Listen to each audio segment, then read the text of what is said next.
ओम नमो ओंकारेश्वर देवताय नमः. ओम नमः शिवाय. ओम नमः शिवाय. अवधूत चिंतन श्री गुरुदेव दत्त.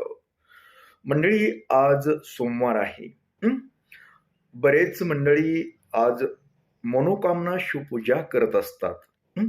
आणि त्याविषयीच मी ज्या गोष्टीसाठी जास्त जी महिला आहेत, माझ्या माता भगिनी आहेत, त्याच्यासाठी मनोकामना पूजा करतात, त्याविषयीच मी बोलणार आहे. आणि विषय असा आहे, की अ, बऱ्याच जणांचे म्हणजे आमच्या भगिनींचं म्हणणं असतं, की आमचे नवरे बाहेरच्या बाईशी नादी लागले आहेत. त्याच्यासाठी काही उपाय, पूजा काही असेल तर आम्ही करतो. हं. तर बऱ्याच आहेत ताई, की ती आजची मनोकामना, सोमवारची मनोकामना पूजा करतात. हं. त्याविषयी सांगायचं म्हणजे ही कामना जी पूजा आहे तुमची करायची, ही वेळ कधी येते? करायची नाही असं नाही, अवश्य करायची ती. हं. आणि आपण कुठं चुकतोय, हे पण मी सांगणार आहे. पण त्यापूर्वी आज सोमवार असल्यामुळे मी सर्वांसाठी सामूहिकरित्या प्रार्थना करत असतो. दररोज मी करतो. परंतु आज सोमवारची विशेष प्रार्थना असते, की तुम्ही सुखी, समाधानी, आनंदी राहावं. हं. तुम्हाला चांगल्या प्रकारे आरोग्य लाभावं. तुमच्या काय जी समस्या असतील, व्यथा असतील, त्या दूर व्हाव्यात. बऱ्याच जणांचे काही प्रश्न असतात. हं. ते प्रश्न सुटावेत, अशी मी ओंकारेश्वर चरणी प्रार्थना करत असतो आणि आज पण केलेली आहे. तर मंडळी, आता नेमकं वळूया, की हे नवरे बाहेर का नादी लागतात? हं?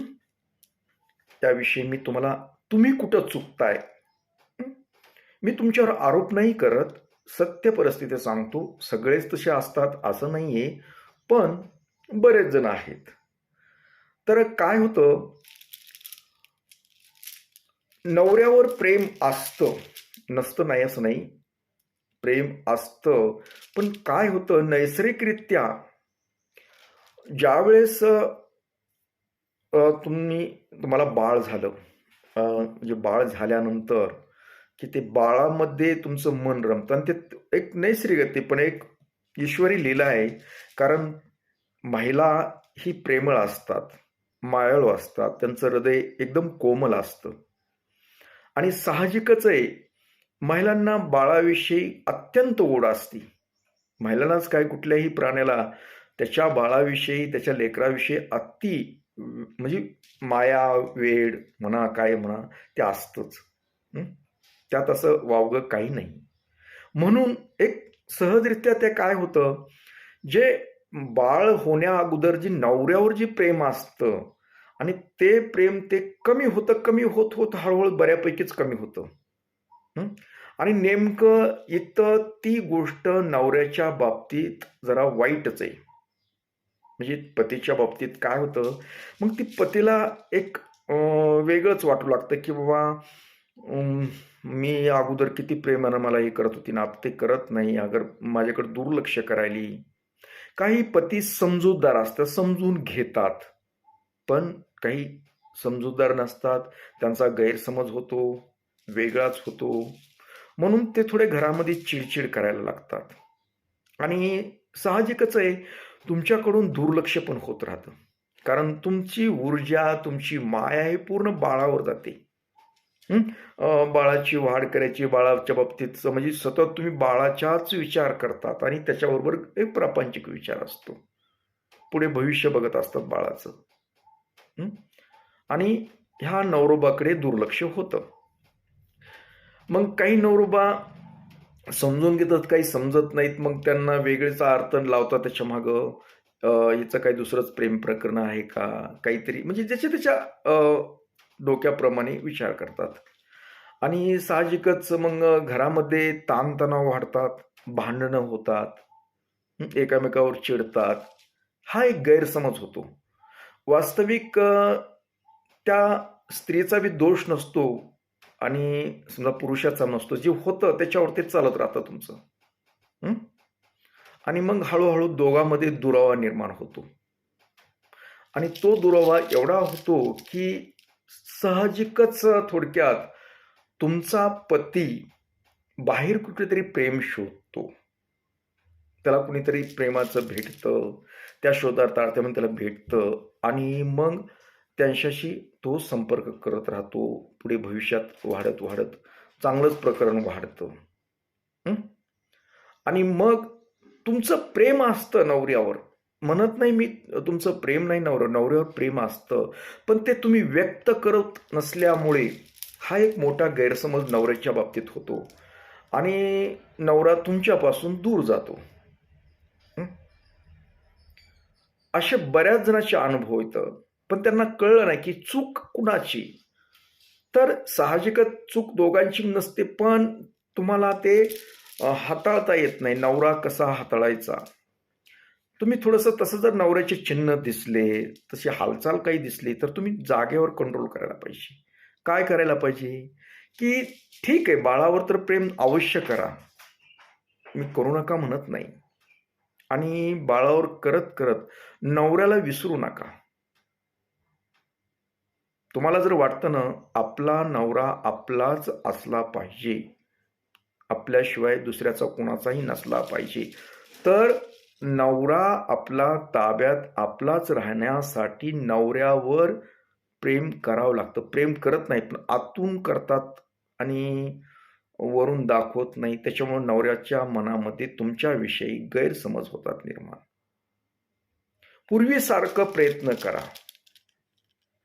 बाळ जरी झालं, बाळावर तर करा हो. पण नवऱ्याला नवरा एक बाळ आहे, लक्षात घ्या. मोठं बाळ आहे, दांडगं बाळ आहे. नवरा सुद्धा एक बाळच आहे, लक्षात घ्या. नवऱ्याला बी सांभाळावं लागतं. नवरा हे मोठं बाळ आहे ते. आपल्याकडे म्हण आहे, स्त्री ही क्षणिक पत्नी असते, पण अनंत काळाची माता असते. आणि तिला वेगवेगळे भूमिका म्हणजे करावं लागतात. स्त्रीला कधी बहीण व्हावं लागतं, कधी आई व्हावं लागतं. इतर सगळे नाते तिला निभावावं लागते. नवऱ्याच्या बाबतीत फक्त क्षणापुरता नवरा असतो. ह्याची जाणीव ठेवायला पाहिजे तुम्ही. म्हणून आणि पुरुषांचे मन वेगळे असतात. त्याला ते व्यक्त करता येत नाहीत भावना. त्याचं मन जरा हार्ड असतं. तुम्ही कोमल मनाचे आहात आणि तुम्ही जर त्याला प्रेमानं म्हणजे पूर्वीसारखं जसं आहे तसं जर ठेवलं ना, ते कुठंच जात नाही हो. त्याची टप्पर तर नाही कुठं जायची. अजिबात जात नाही तो. कुठं जात नाही. तुमच्या मनाविरुद्ध काहीच करू शकत नाही. कधीही भांडण करण्यापेक्षा प्रेमानं जिंका त्याला. प्रेम फार महत्वाचं आहे. बऱ्याचशा गोष्टी प्रेमामुळे चांगल्या होतात. प्रेम दिलं ना, म्हणतात ना, प्रेम दिलं तर रानचं पाखरू सुद्धा जवळ येतं. आणि ते प्रकरण तुम्ही बघितलं. बरेच प्राणी त्याला प्रेम दाखवल्यानंतर मुके प्राणी सुद्धा माया लावतात. घरातील मांजर असेल, कुत्रा असेल, तुम्ही जनावरं पाळत असेल, जनावरं असतील, चिमणे, कावळ्या, काय बरेच जण बघा ना तुम्ही. तुमचे काही मुके प्राणी सुद्धा प्रेमामुळे जवळ येतात. किती झाल प्राणी सुद्धा माया, प्रेम. मग हेच प्रेम तुमच्याकडे आहे. मी भगिनींना सांगतो, मातांना सांगतो, की तुम्हाला देवानं अशी कला दिलेली आहे, प्रेमाची कला दिलेली आहे. आणि तेच प्रेम तुम्ही तुमच्या नवऱ्यासाठी जर वापरलं ना, तुमच्या नवऱ्यासाठी तो नवरा कुठंच जाऊ शकत नाही. आणि ज्या स्त्रियांना, ज्या महिलांना, ज्या माता भगिनींना ही गोष्ट कळलेली आहे, ज्यांना ही कला अवगत आहे, त्यांच्या पुढे नवरे नंदीबाईसारखं गुब्बू गुब्बू गुब्बू गुब्बू करतात. माहिती का, जसं म्हणतील ना तसं ऐकतात. बऱ्याच जणांची उदाहरणं आहेत तशी, की म्हणतात अरे नंदीबाईला सारखा नवरा आहे, काय बायको पुढे नंदीबाईला झालाय. हो, होण्याचं कारण तेच आहे. त्याच्या बायकोला हा नवरा कसा हँडल करायचा, त्याला ऑपरेट कसा करायचं, हे तिला माहीत आहे. तुम्हाला माहीत नाही, म्हणून तुमचा नवरा नंदीबाई होत नाही. त्या बाईला जमलं. तसं तुम्हाला जमलं पाहिजे. मी म्हणत नाही नंदीबाईलच करा. पण तुमचा नवरा तुमच्या रिमोट कंट्रोलवर चालला पाहिजे. त्याला ही पूजा करायची अशी आवश्यकता. पूजा तर करायची. पूजा केल्यानंतर एक तुमची मानसिक स्थिती स्थिर होते म्हणून पूजा करायची असते. ही मनोकामना पूजा, तुम्ही जे कार्य करता त्या कार्याला यश येण्यासाठी ही पूजा करायची. परंतु नुसती पूजा करून चालत नाही. पूजा करत करत हे पर्याय वापरावे लागतात. भौतिक गोष्टीचा सुद्धा विचार करावा लागतो. नुसती पूजा करून चालत नाहीये. बरेच जण आता 5-5, 6-6 वर्षेपासून पूजा करतायत आणि काही जणांना यश पण येत नाही. त्याचे कारण हे तर पूजा नुसती करून कसं होईल? त्यासाठी तुमचा प्रयत्न आवश्यक आहे. तुम्ही सुद्धा प्रयत्न केला पाहिजे. तुम्ही प्रयत्न केल्याशिवाय ते साध्य होत नाही. पूजा ही तुमच्या प्रयत्नाला यश देण्यासाठी केले जाते. पूजा तर करायची, पण तुम्ही प्रयत्न पण करावा लागतो. तुमचा नवरा तुमच्या ताब्यात राहण्यासाठी, ही जी प्रेमाचं जे आहे, तुमच्याकडून जे प्रेम कमी पडतं त्याला, ते प्रेम कमी पडता कामा नये. पूजा तर करायची, नामस्मरण करायचं, देवाचं करायचं. आणि त्याबरोबर आता बऱ्याच भगिनींचं म्हणणं असतं, माझ्याकडे बोलतात ना, की नाही आम्ही किती प्रेम दाखवलं तर ती नवरा असाच करतो.